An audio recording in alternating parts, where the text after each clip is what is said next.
Father, reaction lang na biglang pagdami nito mga Chinese nationals po dito sa Cagayan. Do you have a school there also, Father? Yes, I am the consultant of the Cagayan State University, but we don't have Chinese students here. But the very description na ginamit niyo, Congressman, Opo. biglang pagdami is exact. It's accurate. No. Kasi sa mga nakalipas na taon, wala naman kaming ganitong kadaming Chinese students. In fact, wala kaming Chinese foreign students in our universities here in Tuguegarao.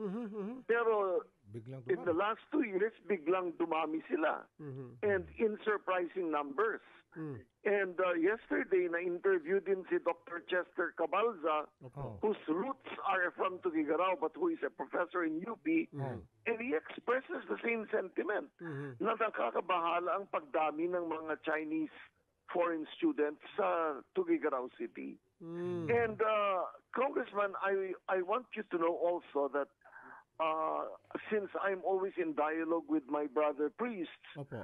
our priests in the northwestern parishes of Tuguegarao also report that there are recruitment age Chinese in their parishes. Ano po? What's that again, Father? There are recruitment age Chinese. In other words, Chinese who are of the age where they can be recruited for armed service. No?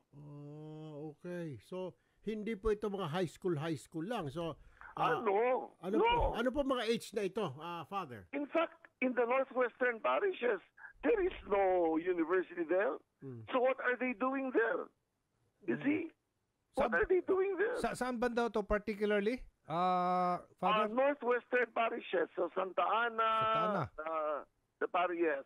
Nagre-recruit sila ng ano, Father? No. They are there. They are present there. They are there. Anong ginagawa? Yes.